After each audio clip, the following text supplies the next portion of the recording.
அன்பு தமிழ் நெஞ்சங்கள் அனைவருக்கும் வணக்கம். இது உங்க bachelor of business club channel. மலர் கழிவுகளில் இருந்து பிரித்தெடுக்கப்படும் மதிப்பு கூட்டப்பட்ட வாசனை திரவியங்களைப் பற்றிய தொழில் வாய்ப்பு.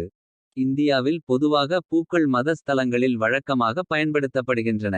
பல்வேறு சமூக பண்டிகைகளை கொண்டாடும் போது பெரிய அளவிலான கழிவுகளை உருவாக்கும். அது பல்வேறு தொழில்களின் மூலப்பொருளாகவும் மாற்றப்படுகிறது. பூக்கழிவு என்பது கரிமக் கழிவுகளின் மிக முக்கியமான மற்றும் கவனிக்கப்படாத ஒன்றாகும். மலர் வளர்ப்பு மற்றும் மத ஸ்தலங்கள், பிறந்தநாள், திருமணம் மற்றும் இறுதிச் சடங்குகள், மலர் சந்தைகள், ஹோட்டல்கள் மற்றும் ஸ்பாக்கள் போன்ற பொழுதுபோக்கு இடங்களில் இருந்து இதுபோன்ற கழிவுகள் உற்பத்தியாகின்றன. ஐரோப்பிய ஒன்றியம் உலகளவில் மொத்த பூ உற்பத்தியில் தோராயமாக 44% உற்பத்தி செய்கிறது. நெதர்லாந்து மட்டும் கணக்கிடப்பட்ட உற்பத்தியில் மூன்றில் ஒரு பங்கை வழங்குகிறது. மலர் வளர்ப்பில் மிகப்பெரிய நிலப்பரப்பைக் கொண்ட நாடு இந்தியா. 2019 முதல் 2020 வரை ஆண்டில் சுமார் 1641 டன் தளர்வான பூக்களையும் 477 லட்சம் வெட்டப்பட்ட பூக்களையும் உற்பத்தி செய்தது. இது தோட்டக்கலை புள்ளியியல் இயர் புக் ஆப் இந்தியா 2016 இல் இடம்பெற்றுள்ளது. இந்தியா இலங்கை போன்ற வளரும் நாடுகளில் மொத்த பூ உற்பத்தியில் 40% விற்பனையாகாமலும் குளிர்பதன கிடங்கு வசதிகள் இல்லாததால் வீணாக போகிறது. இந்தியாவில் ஒரு நாளைக்கு உற்பத்தியாகும் பூக்கழிவின் அளவு தோராயமாக 4738 டன் என ஒரு ஆய்வு மதிப்பிட்டுள்ளது. துருக்கி ஆண்டுதோறும் சுமார் 50 டன் துலிப் இதழ் கழிவுகளை உற்பத்தி செய்வதாக அறிவித்தது. பல நாடுகளில் இருந்து பூக்கள் உற்பத்தியில் பல தகவல்கள் கிடைத்தாலும். இந்த நாடுகளில் இருந்து உற்பத்தி செய்யப்படும் பூக்கழிவு அளவு குறித்து முறையான தகவல்கள் எதுவும் கிடைக்கவில்லை. பூக்களை நீர்நிலைகளில் வீசும்போதும் அவை உயிரியல் ஆக்சிஜன் தேவையை அதிகரிப்பது மட்டுமல்லாமல். பூக்களில் பூச்சிக்கொல்லி மருந்து இருப்பதால் நீர்நிலைகளில் பல்வேறு தேவையற்ற மாசுகளைக் கொண்டுவந்து தண்ணீரின் தரத்தை கடுமையாக பாதிக்கிறது. திறந்த வெளிகளில் கொட்டப்படும் பூக்களால் கொசுக்கள் மற்றும் பிற பூச்சிகளின் இனப்பெருக்கம் செய்யும் இடமாக மாறி துர்நாற்றம் வீசும் இடமாக நிலத்தை மாசுபடுத்துகிறது. சமையலறை கழிவுகள் போன்ற பிற கரிமக் கழிவுகளை விட பூக்கழிவின் மக்கும் தேவைப்படும் நேரம் பொதுவாக அதிகமாக இருக்கும்.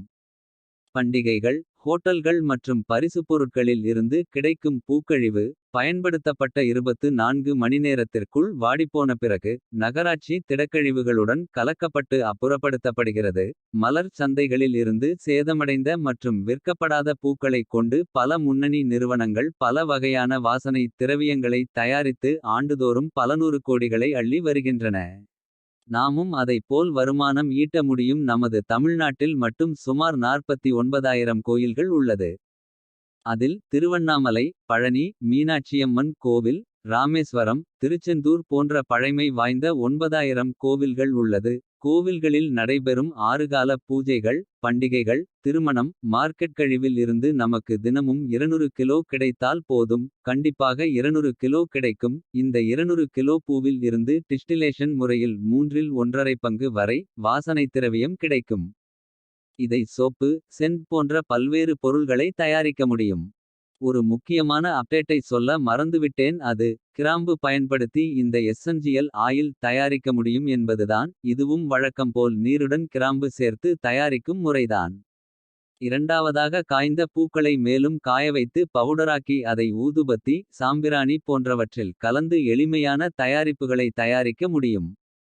கழிவு பூக்களை மிக குறைந்த விலையில்தான் வாங்கப் போகிறோம். அதனால் இதில் லாபம் அதிகம். வாசனை திரவியம் என்பது எசென்சியல் ஆயில் என்பதாகும். இதன் தயாரிப்பை பற்றி ஏற்கனவே 3 வீடியோக்கள் உள்ளது, அதை பாருங்கள். டிஸ்டிலேஷன் முறை என்பது இந்த கழிவு பூக்களை நன்கு கழுவிவிட்டு. அதாவது மண் தூசி இலைதலைகள் இல்லாமல் இருக்க வேண்டும். நன்கு கழுவிய பிறகு டிஸ்டில் வாட்டர் அல்லது நாம் குடிக்கும் நல்ல தண்ணீரை சேர்க்க வேண்டும். எவ்வளவு பூ எவ்வளவு நீர் என்பதை ஏற்கனவே ஒரு வீடியோவில் கொடுத்துள்ளேன். அதில் முழு விளக்கமும் உள்ளது. கீழே லிங்க் உள்ளது, பார்த்து கொள்ளுங்கள். பூவும் நீரும் சேர்த்து காய்ச்சும்போது அதிலிருந்து வெளியேறும் நீராவியை காற்றில் கலக்கவிடாமல் ஆவியை குளிர்விக்க வேண்டும். குளிர்வித்த நீரை சூரியஒளி படாத ஒரு இடத்தில் பல நாட்கள் அப்படியே வைக்கும் போது அதன் தரமும் மணமும் அதிகமாகும். முடிந்தால் நீங்கள் சேமித்து வைக்கும் இடம் இருட்டாக இருந்தான் இன்னும் சிறப்பாக இருக்கும். இந்த ஆயிலின் பெயர்தான் எசென்சியல் ஆயில். இது சென்ட், சோப், ஷாம்பு இன்னும் பல பொருட்களில் நறுமணத்திற்காக சேர்க்கப்படுகிறது. இதில் பூவுக்கு பதில் புதினா அல்லது மூலிகை போன்றவற்றை பயன்படுத்தி ஆயில் தயாரிக்கலாம். அதற்கும் மூலப்பொருள் 2 மட்டும்தான். நன்றி.